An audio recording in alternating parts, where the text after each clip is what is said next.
Air to air combat के क्षेत्र में लगभग 3 दशकों तक रूस की R-77 मिसाइल ने कई एयर फोर्सेस को बियॉन्ड विजुअल रेंज में बढ़त दिलाई। लेकिन अब एक नया खिलाड़ी चीन की PL-15 मिसाइल और उसका एक्सपोर्ट वर्जन PL-15E रेडार्स पर दिखने वाले डॉट्स की पूरी ज्योमेट्री बदल रहा है। तो सवाल यह है कि साउथ एशिया में एयर कॉम्बैट टैक्टिक्स को PL-15 ने कैसे बदल दिया है। PL-15E जैसे लंबी दूरी के मिसाइल्स हमलावर को R-77 जैसे पुराने मिसाइल्स की डिफेंसिव एनवलप से बाहर रहते हुए टारगेट हासिल करने की अनुमति देते हैं, जिससे युद्ध की स्थिति में पूरा खेल बदल जाता है। जहां नए टैक्टिक्स, एडवांस सीकर्स और तेज डेटा लिंक्स की आवश्यकता होती है।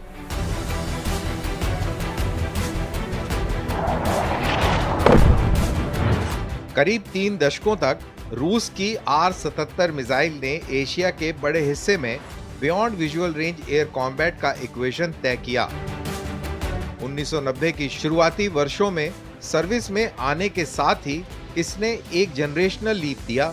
Active radar Sikar, high of bore side capability और मिड कोर्स अपडेट्स, जिससे फाइटर एयरक्राफ्ट मिसाइल लॉन्च करने के बाद मनूवर कर सकता था। टारगेट पर लगातार लॉक ऑन बनाए रखने की जरूरत नहीं रहती थी। समय के साथ R-77 के अपग्रेडेड वेरिएंट्स आए, रेंज बढ़ी, इलेक्ट्रॉनिक काउंटर मेजर्स के खिलाफ रेजिस्टेंस बेहतर हुआ, लेकिन मिसाइल का मूल आर्किटेक्चर शीत युद्ध की डिजाइन फिलॉसफी में ही जमा रहा। Solid rocket propulsion, limited end game energy और लॉन्च कंडीशंस पर भारी डिपेंडेंस रही। इसके मुकाबले चीन की PL-15 और अब उसका एक्सपोर्ट वर्जन PL-15E सिर्फ इंक्रीमेंटल अपग्रेड नहीं है, बल्कि एक स्ट्रक्चरल डिसरप्शन है। PL-15 में मॉडर्न एसा सीकर, 2-वे डेटा लिंकिंग और कहीं ज्यादा लंबी काइनामैटिक रीच है। सरल शब्दों में कहें तो पायलट अब पहले फायर कर सकता है, ज्यादा दूरी से कर सकता है और उसे भरोसा रहता है कि टर्मिनल फेज में भी मिसाइल के पास ऊर्जा बची रहेगी। पाकिस्तानी एयरफोर्स के लिए ये बदलाव बेहद अहम है। PL-15E से लेस एयरक्राफ्ट इंडियन फाइटर्स को उस दूरी से थ्रेटन कर सकते हैं जहां तक लेगेसी मिसाइल्स अभी पहुंच ही नहीं पाते। इससे रिएक्शन टाइम कम होता है, डिफेंसिव मैनूवर्स पहले करने पड़ते हैं और एंगेजमेंट जियोमेट्री फर्स्ट शूटर के पास में झुक जाती है, खासकर तब जब एयरबोर्न अर्ली वार्निंग एयरक्राफ्ट और नेटवर्क सेंसर्स का सपोर्ट हो। एयर कॉम्बैट में रेंज सिर्फ किलोमीटर्स का खेल नहीं, ये इनिशिएटिव का खेल है। और PL-15E के साथ पाकिस्तान एयरफोर्स ने पहली बार उस इनिशिएटिव को ऐसे डिस्टेंसेस पर कॉन्टेक्स्ट करने की क्षमता हासिल कर ली जो पहले अनकंटेस्टेड मानी जाती थी। तो PL-15E ने एयर कॉम्बैट की ज्योमेट्री बदल दी है, एंगेजमेंट रेंजेस को बाहर की ओर पुश कर दिया है और फर्स्ट शूटर को रिवॉर्ड किया है। लेकिन सवाल यह है कि जब तक इंडिजिनस सॉल्यूशन मैच्योर नहीं हो जाते, भारत इसका जवाब अभी कैसे दे। तुरंत जवाब है एक ऐसी मिसाइल जो सिर्फ रेंज का पीछा नहीं करती बल्कि एनर्जी को प्रिजर्व भी करती है।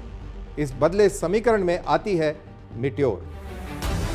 PL-15 चैलेंज का भारत का इमीडिएट रिस्पांस रफाल फाइटर पर इंटीग्रेटेड मीटियोर मिसाइल हो सकता है। हालांकि इस फैसले पर अभी भारत की हाईएस्ट डिफेंस लीडरशिप के स्तर पर निर्णय बाकी है। Conventional rocket powered beyond visual range air to air missile से अलग मीटियोर रैमजेट प्रोपल्शन सिस्टम का इस्तेमाल करता है, जिससे मिसाइल एंगेजमेंट के आखिरी फेज तक हाई स्पीड बनाए रखी जा सकती है और बूस्ट फेज के बाद एनर्जी यानी उसकी ऊर्जा कम नहीं होती। यही वजह है कि मीटियोर मिसाइल का नो एस्केप जोन दुनिया में सबसे बड़ा है। ये वो दूरी है जिसके भीतर टारगेट ना तो मिसाइल से भाग सकता है, ना ही मनूवर करके बच सकता है। PL-15 जैसी लॉन्ग रेंज थ्रेट्स के खिलाफ एंड गेम एनर्जी निर्णायक होगी। भले ही मीटियोर बाद में लॉन्च हो, लेकिन जहां दूरी मिसाइल डिके करने लगती है, वहीं मिट्योर अपनी लिथैलिटी को बनाए रखती है। ऑपरेशनल तौर पर यह रफाल स्क्वाड्रंस के लिए बैलेंस और कई सिनेरियोज में सुपीरियरिटी रिस्टोर करता है। मिट्योर दुश्मन को भारत के एंगेजमेंट एनवेलप्स का सम्मान करने पर मजबूर करेगा। ये दुश्मन की टैक्टिक्स को कॉम्प्लिकेट करेगा और कैजुअल लॉन्ग रेंज लॉन्चेस को डिस्करेज भी करेगा तथा एग्रेसिव फर्स्ट शूट की कीमत भी काफी बढ़ा देगा। लेकिन मिट्योर कोई यूनिवर्सल सॉल्यूशन नहीं है। उसकी ताकत है, उसकी सीमा भी है। यह लिमिटेड नंबर ऑफ प्लेटफॉर्म्स को ही इक्विप कर सकता है।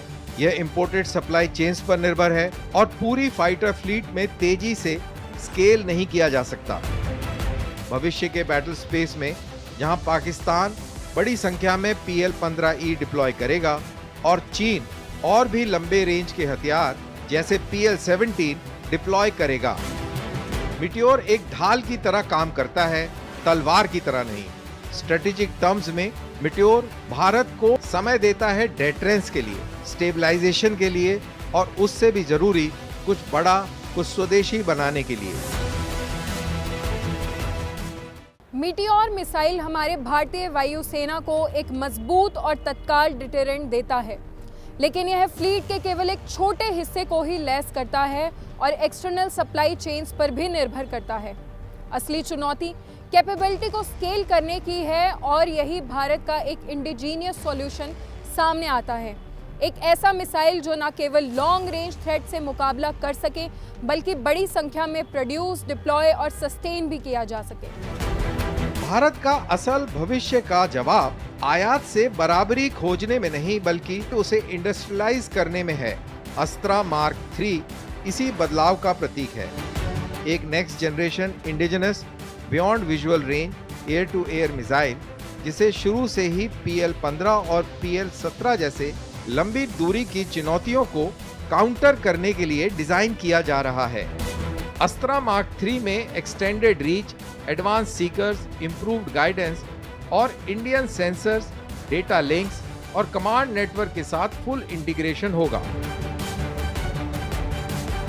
सबसे अहम बात, इसे प्लेटफॉर्म एग्नोस्टिक बनाया जा रहा है, यानी Su-30, तेजस, फ्यूचर फाइटर और अनमैन्ड कॉम्बैट सिस्टम सब पर डिप्लॉय किया जा सकेगा। ये कैपेबिलिटी को एलीट से मास में बदल देता है। अब सिर्फ कुछ फाइटर्स लॉन्ग रेंज डोमिनेंस नहीं रखेंगे बल्कि पूरी इंडियन एयरफोर्स फ्लीट में डेटरेंस डिस्ट्रीब्यूट होगी। इससे स्टॉक पाइल डेप्थ मिलेगी, सप्लाई सिक्योरिटी बनेगी और जियोपॉलिटिकल डिस्ट्रप्शन से आजादी। चीन पाकिस्तान के कंबाइंड मिसाइल इकोसिस्टम के खिलाफ, जहां नंबर्स, नेटवर्किंग और लेयर्ड सैल्वोज फ्यूचर एयर बैटल को डिफाइन करेंगे, अस्त्रा मार्क 3 सिर्फ एक मिसाइल नहीं है, ये काइनेटिक फॉर्म में स्ट्रेटेजिक ऑटोनॉमी है। अगर मिट्योर आज लाइन होल्ड करने वाली ढाल है तो अस्त्रा मार्क 3 कल की एयर कॉम्बैट डॉक्ट्रिन को निर्धारित करने वाली तलवार है। तो रफाल का मिट्योर एक टाइमली फिक्स है, लेकिन पूरा जवाब नहीं। अस्त्रा मार्क 3 ही भारत का स्ट्रेटेजिक रास्ता है, पैरिटी और स्केल दोनों के लिए।